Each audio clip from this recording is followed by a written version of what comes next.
that is outstanding, or something, but most of those were on the court roll. Well, maybe you can illustrate with respect to paragraph 31.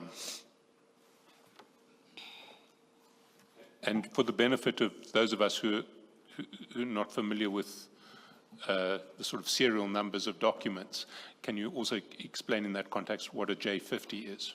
A J50 is a warrant of arrest. That's basically what it is. And where we're saying that we want a straight of arrest of this person. And basically, what then happened is I was further informed that there had also been dockets removed, which had J50 warrants issued, but which had not yet been executed. So in other words, what was left here was simply for accused to, for the police to go and execute the J50. That was all that was outstanding. Have the matter enrolled and the case be, and we take the matter forward. So some of these, the matters the dockets had been removed, meaning that they couldn't execute. We had to wait until the docket comes back before the J50 could be executed. And then in paragraph 32, you confirm that indeed happened.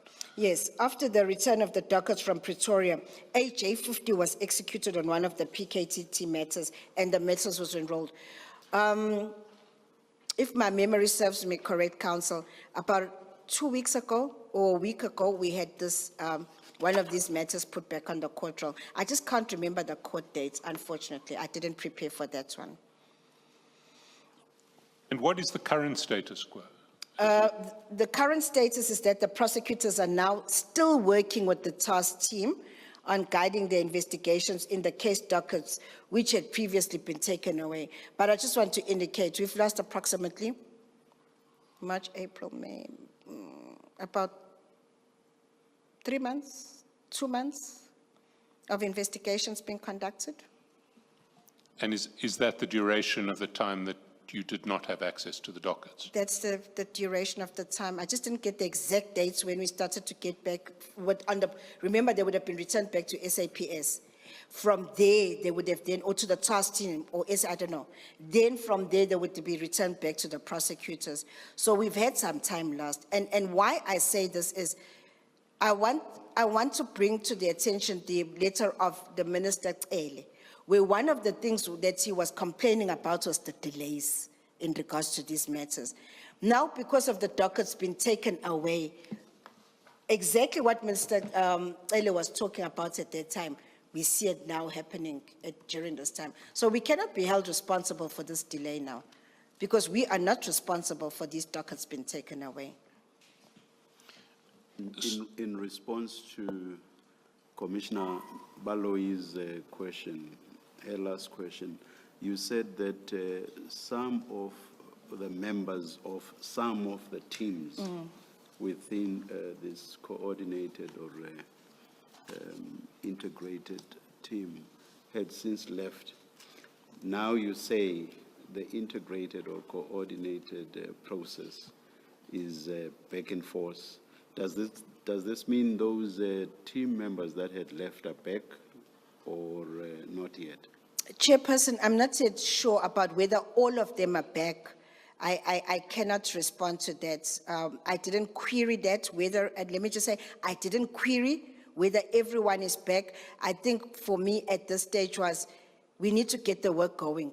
That is all I need is, let's get the work going. We've lost time now in these matters, and people, we owe certain people or victims responses to these matters. Let's get the matters going. Thank you, Chair. If I can just put some dates to you. The evidence has been that the dockets were taken to Pretoria in 2 stages, on the 28th of March and the 22nd of April, and that they were returned on the 18th of August. So it would have been 3 to 4 months that your system was interrupted. That is correct, Council. If I may, and in the time that the dockets were removed, there had been, until they were returned, there had been no engagement from head office with your team. At head office, SAPS Yes. head office, sorry. Okay. At SAPS head office. There was nothing. There was nothing. There was, Commissioner, there was no engagement by SEP's national office with the dedicated capacity within my unit, within my office.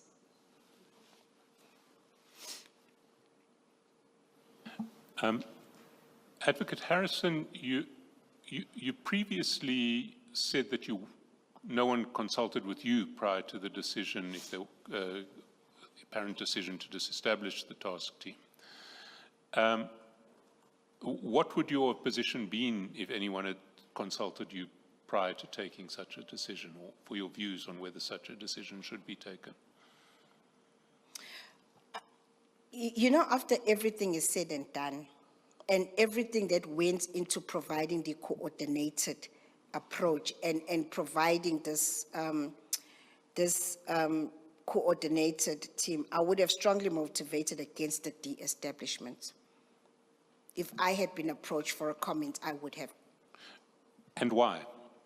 Because it showed that it was working. At that time, it was very, it was very evident that the team was working well, and to de-establish it would both be counterproductive and also destructive of the vast amount of work that had gone into shaping the system and the structures that were now working well.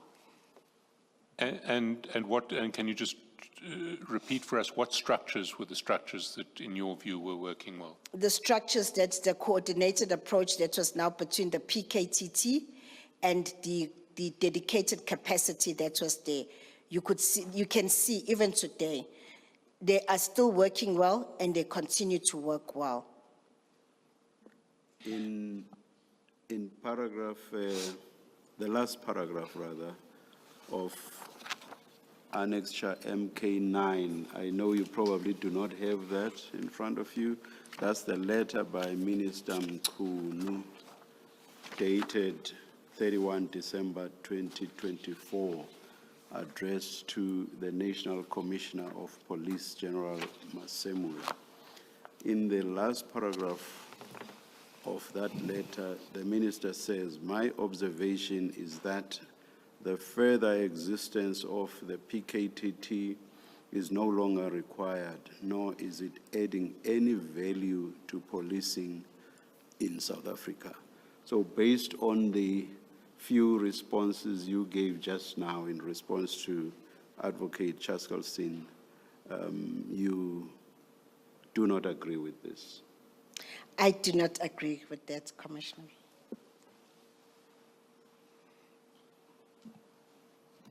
And as you sit here today in I'm this... sorry, did I give the page Chair. number? Did I give the page number? Annexure MK9 starts at page 185, and what I read is at page 186. Thank you, Mr. Chaskalson. And Advocate Harrison, as you sit here today, has anyone given you any formal indication of what the status of the task team is today? Council, I still do not know the status. We continue to operate on the premise that there has been no de-establishment of the task team. Thank you, Advocate Harrison. I don't have further questions for you. Thank you. Now, I'm not sure if the commissioners would like to put questions to you. Just one for me. Advocate Harrison, the letter the chairperson is referring to is on the screen. The relevant paragraphs are the last two paragraphs, and the heading is 3, Political Killings Task Team.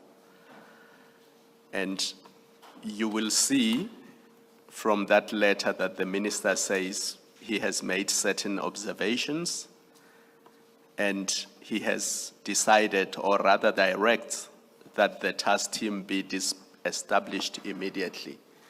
Now, assume for a moment that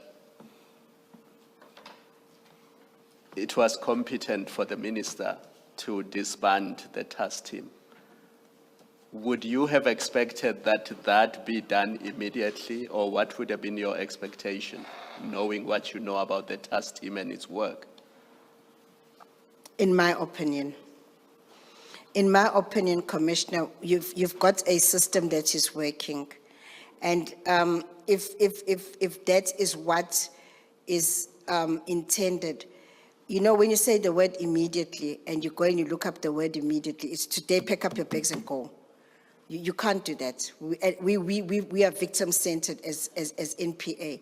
We would have probably requested for some time a continuation, because we've invested even not only in, it's not the victims, but our witnesses. We develop a rapport with our witnesses, who develop a rapport with regards to investigators, even bringing them to the prosecutor for consultation or for trial purposes.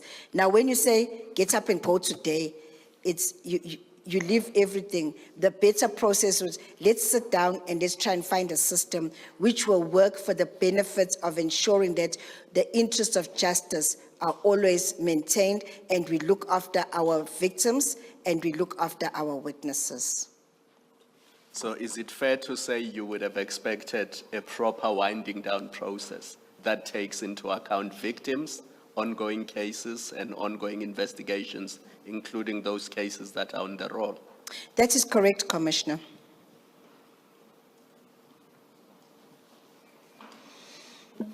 Thank you, DPP. Thank you very much. Thank you, Commissioner. For the record, Mr. Shaskalsin,